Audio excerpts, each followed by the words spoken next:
31st নাইটের উন্মাদনা প্রতি বছর আমাদের সমাজে বেড়েই চলেছে। একজন মুসলিম হিসাবে আমাদের করণীয় কি? 31st নাইটের যে অপসংস্কৃতি এবং যে অনাচার সমূহ প্রতি বছর প্রত্যেকটা মসজিদের মেম্বার থেকে ওলামায়ে কেরাম মানুষকে সে বিষয়ে সতর্ক করে থাকেন। আমাদের দায়িত্বের অনেকগুলো জায়গা আছে।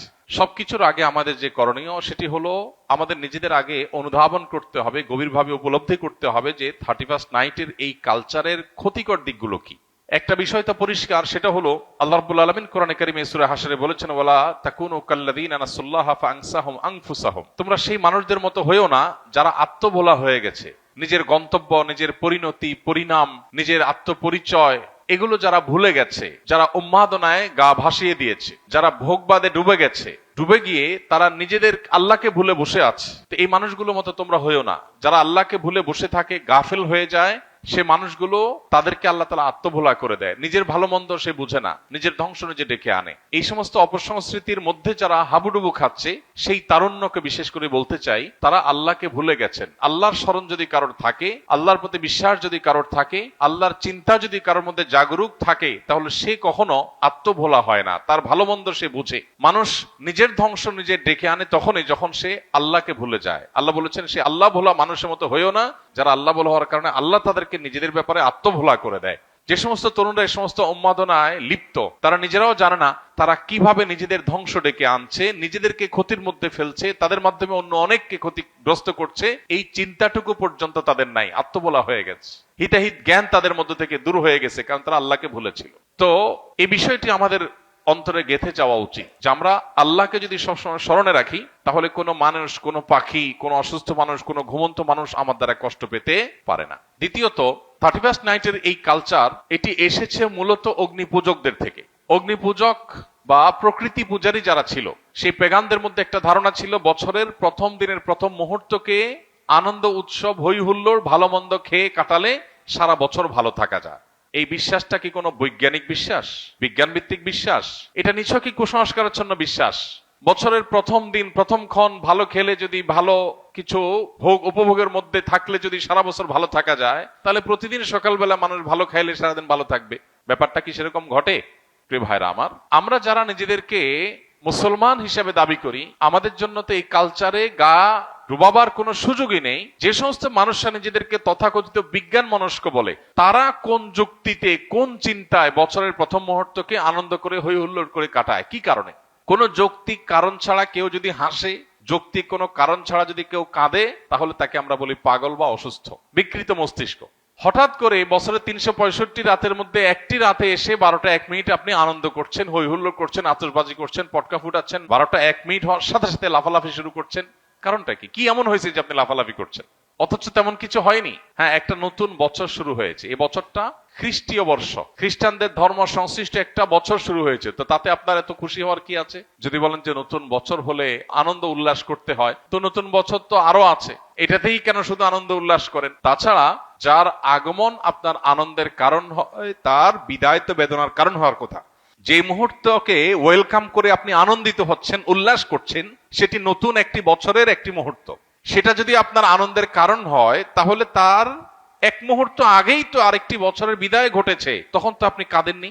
যে আসলে আপনি খুশি হয়ে যাচ্ছেন, তার বিদায় তো আপনার ব্যথিত হওয়ার কথা, কিন্তু সেটা তো হচ্ছেন না। তাহলে বোঝা গেল এটা একটা অযৌক্তিক উৎসব, যে উৎসবের পেছনে কোনো লজিক্যাল গ্রাউন্ড নাই, কোনো যৌক্তিকতা নাই, হাসির কোনো কারণ নাই। এই উন্মাদনা, এটা কুসংস্কারাচ্ছন্ন বিশ্বাস থেকে আসছে। এই চিন্তা, এই ভাবনা আমাদের নিজেদেরকে আগে ভালো করে রপ্ত করতে হবে, এরপর আমাদের তরুণদেরকে বোঝাতে হবে। এরপরে যে বিষয়টি আমাদের লক্ষ্য করা দরকার, সেটি হলো আমরা প্রতি বছর দেখি এই আতশবাজির ফলে আমাদের সমাজে মানুষের জীবনের নিরাপত্তা এটা হুমকিতে পড়ে, স্বাস্থ্য ঝুঁকি তৈরি হয়, পরিবেশ বিপর্যস্ত হয়, তরুণদের মধ্যে ভোগবাদের উন্মাদনা তৈরি হয়, নীতি নৈতিকতা, আখলাক এটার অবক্ষয় ঘটে। এই সবগুলো বিষয় এই একটি অপসংস্কৃতির মধ্যে আছে। অন্য কোনো অপসংস্কৃতির একটার মধ্যে এত খারাপ দিক নাই।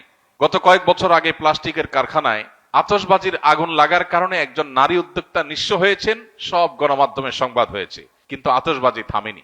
একটি শিশু মায়ের কোলে আতশবাজির বিকট আওয়াজে হার্ট অ্যাটাকে মৃত্যুবরণ করে তিনি, তার ঘটনাটি আদালত পর্যন্ত গিয়েছে, কিন্তু আতশবাজির এই উন্মাদনা এখনো থামেনি। এরকম না জানা বহু ঘটনা ঘটছে।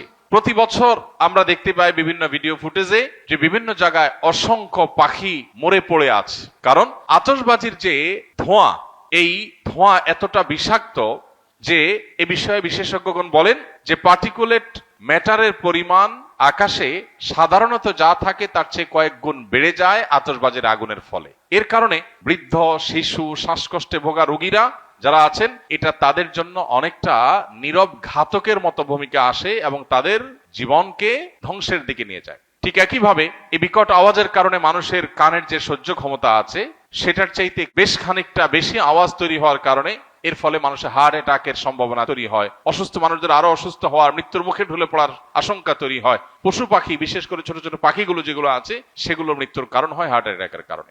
অতএব এ ধরনের একটা স্বাস্থ্য ঝুঁকি আছে। ঢাকা শহর, চিটাং শহর সহ গোটা বাংলাদেশের সব শহরগুলো প্রায় বৈদ্যুতিক তারের যে জাল, সে জালের নিচে, মাথার উপরে বৈদ্যুতিক তারের বিশাল বেছানো জাল যে শহরে আছে, সেই শহরে আতশবাজির আগুন যদি কোনো জালের উপরে গিয়ে পড়ে, সেখানে শত শত মানুষ পুড়ে ছাই হওয়াটাও অস্বাভাবিক কোনো বিষয় নয়। তো এই পরিমাণ স্বাস্থ্য ঝুঁকি যেখানে আছে, পরিবেশের বিপর্যয় যেখানে আছে, যেখানে আরো নানাবিধ ক্ষতি আমাদের নিহিত আছে, তারুণ্য, তরুণ প্রজন্ম তাদের অনেকে এই রাতে মাদকের দিকে হাত বাড়ায়। যে পরিমাণ মাদকের ছড়াছড়ি এই রাতে হয়, সারা বছরে অন্য কোন রাতে এত বেশি মাদকের ছড়াছড়ি হয় না। তাহলে মাদকের ছড়াছড়ি বলুন, অশ্লীলতা বলুন, বেহায়াপনা বলুন, অপচয় বলুন, উন্মাদনা বলুন, তারুণ্যের মধ্যে বিশৃঙ্খলা ভাব বলুন, এই সবগুলো আমাদের সমাজের বিপর্যয় ডেকে আনে। এই একটা অনাচারের পেছনে এতগুলো বিপর্যয় যখন আছে, সামাজিকভাবে আমাদের কর্তব্য হলো এগুলোর বিরুদ্ধে প্রতিরোধ গড়ে তোলা। আমি আইন হাতে তুলে নিতে কাউকে বলছি না। আমি বলছি যে আইন শৃঙ্খলা রক্ষাকারী বাহিনী প্রতি বছর নিষেধাজ্ঞা আরোপ করে, কোনো প্রকার পটকা যেন না ফুটানো হয়, আতশবাজি যেন না করা হয়, কিন্তু কে শুনে কার কথা?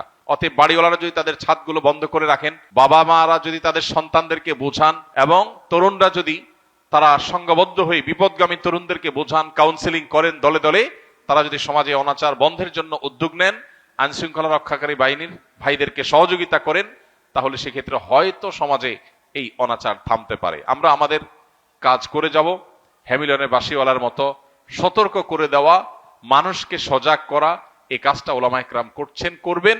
যদি মানুষ না শুনে, আমাদের জাতিকে যদি আমরা না শুনতে পারি, সেটা হবে আমাদের দুর্ভাগ্যজনক অধ্যায়।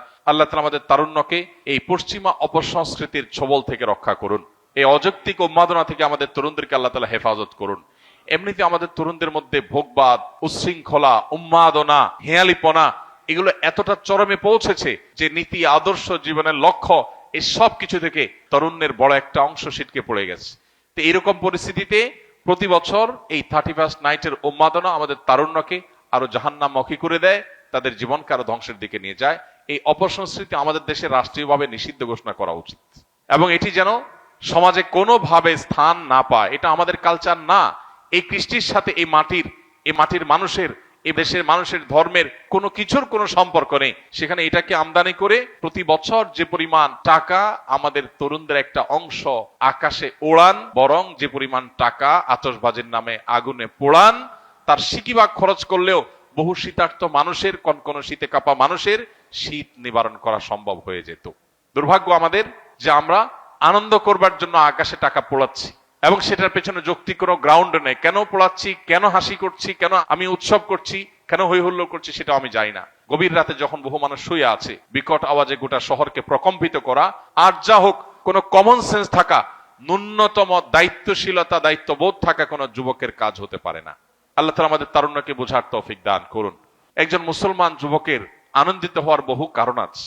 আপনি 31st নাইটের এই উন্মাদনার জন্য যে টাকা ব্যয় করে আনন্দিত হচ্ছেন, আমি জানি আপনি কিছু আনন্দ হয়তো পাচ্ছেন, কিন্তু আপনার এই বাজেট, এই সময়, এই শ্রম ব্যয় করে কিছু বন্ধুরা মিলে যদি পথের ধারে শুয়ে থাকা শীতার্ত মানুষদের কিছু গরম খাবার, গরম কাপড়, পোশাক যদি তাদেরকে উপহার দেন, তাহলে আপনার মধ্যে ওই আতশবাজির চাইতে অনেক বেশি আনন্দ বয়ে যাবে, আপনি অনেক বেশি মানসিক সুখ পাবেন। আল্লাহ আমাদেরকে বোঝার তৌফিক দান করুন। এই অপসংস্কৃতির ছোবল থেকে আমাদের সমাজকে আল্লাহ তাআলা রক্ষা করুন।